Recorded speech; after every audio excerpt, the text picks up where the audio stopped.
I was married at one point. I had a child out of wedlock on purpose. On purpose. On purpose. Okay. When you said I had a child out of wedlock on purpose, was that during your marriage with during somebody else? During the marriage. So you had an affair, and as a result, you had a child. I had a child with my receptionist. And my Mercy. ex-wife. And why did what do you mean by on purpose? Let's circle back to that. Well, my ex-wife, because I wanted us, we had one child, which we have together. Right. And I just want us to have one more kid. I'm like, let's have one more kid. And I would have been cool with that. And my ex-wife said this. She said, only a stupid have another kid with you. And I said, what? She said it again. Only a stupid bee would have a kid with you. Two things I'm thinking about there. It sounded like they already had a kid, She's kind of calling herself a stupid bee. Let's keep listening. Only a stupid have another kid with you. And I say, well, you know what? I guess I need to find a stupid then. And so did you? I found one. Okay. And I wanted that to stick in her face. But here's the immaturity of me. See, this is what I'm saying. This is where I'm going with the mindset, right? Yeah. Because I'm trying to get back at her. I wasn't mature enough to see where she probably was hurt at, what was going on. I just wanted her to feel how I felt.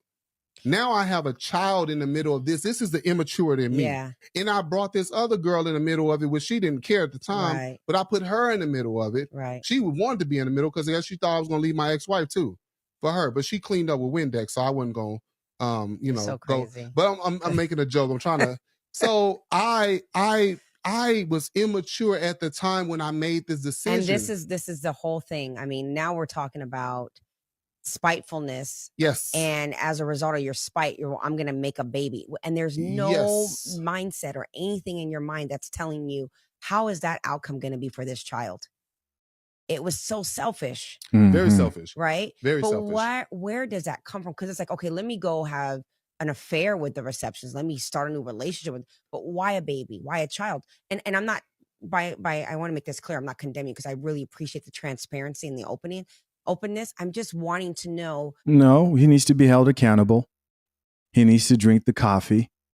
Yes, yes, yes, yes, yes. Gentlemen, I'm here to confirm that Teach Hanley is still the #1 skincare routine here on the Coffee Pod.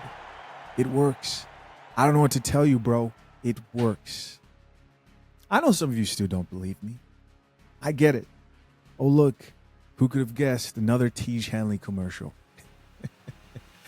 I don't know what else to tell you, bro, other than the truth that it works. It's the most simplified skincare routine you're going to find anywhere. I still use the face wash. I still use the exfoliation scrub. I still use the morning moisturizer, PM moisturizer. I use everything inside that box still to this day because it works. Why should I lie when I'm drinking Truth Serum?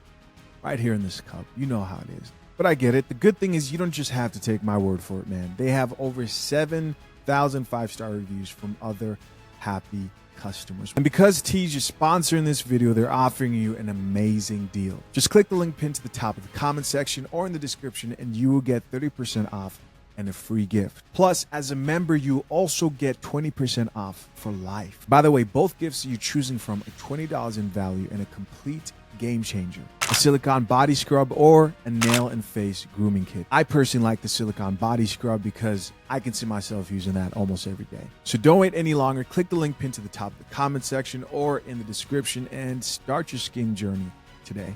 For where that comes from. My mom delivered she spit a lot of venom from her mouth towards my dad. Okay. When my dad come around, my dad could be sitting in there watching TV and my mom come in there and go in on him. And he possibly did nothing today. I mean, my dad has his shortcomings, don't get me wrong. But I've never seen how a woman's supposed to treat a man. And how did that make you feel? Well, later on, it started being directed towards me as well. Same similarity. So I chose women in those categories. Okay. But not just my mom, because my mom will come back and apologize, try to make it right. But I see my aunties do the same thing. Drink the coffee, it'll make you feel better. You know why I'm so happy that I found this video? Because this is so real. The amount of people who allow a petty situation to result in them making decisions that otherwise could have been avoided, right? You could have just moved on. But no, you have to get your way. Shisha, why you have to go in on him? Shut up. Drink the coffee, it'll make you feel better. Shut up. I can't stand. There's like a portion of dudes who come on the coffee pot, you know, mugs and all, drink the coffee. Then when it's not most people, because most people, it's not even most men. Most men are like, yeah, I can see where you're coming from. I get where you're coming from, bro. He is wrong. And I acknowledge that he also admits he's wrong. But I want you to think about how deep this gets. This is a real person, a real individual.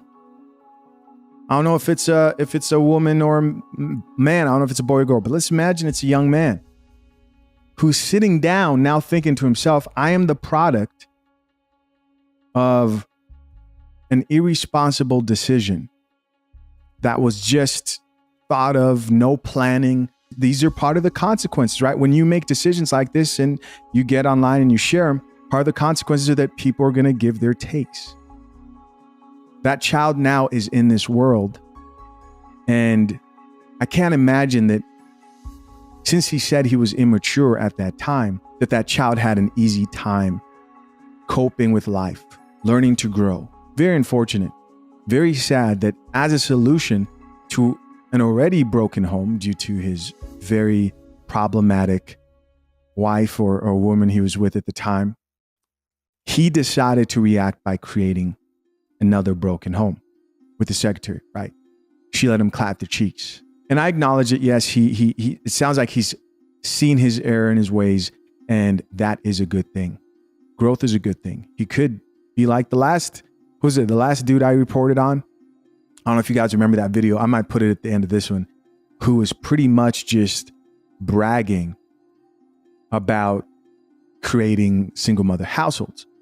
But may this be a lesson, man. May this be a lesson to any man out here who is in a situation, and it doesn't have to deal with a woman or a child, but you're in a situation where if you really take a moment back, if you really take a moment to step back from the situation, it's not that serious. No, you don't have to always get even. Sometimes getting even is backing away, improving yourself, even with women, leveling up in life, improving yourself. It doesn't matter. Maybe it's a family member. Maybe it's a boss or a coworker.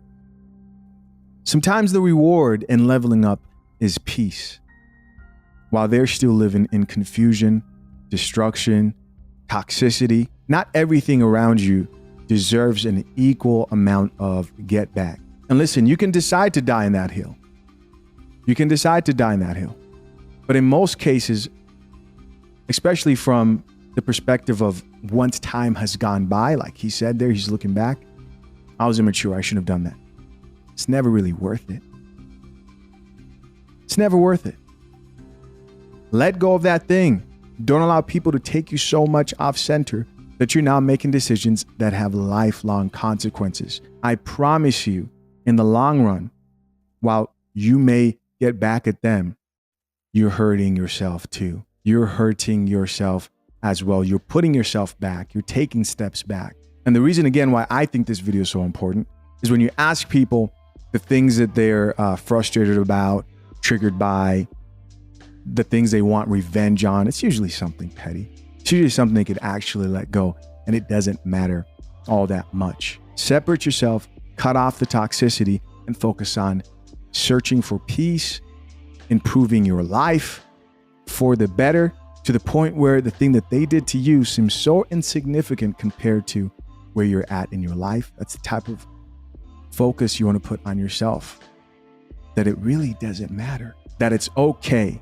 And you're looking back and you're actually grateful for what they did. Guys, listen, as always, I'm curious to know, what do you think? Leave your comments down below. I appreciate you for checking out yet another episode of The Coffee Pot. Till next time, I'm out. Peace.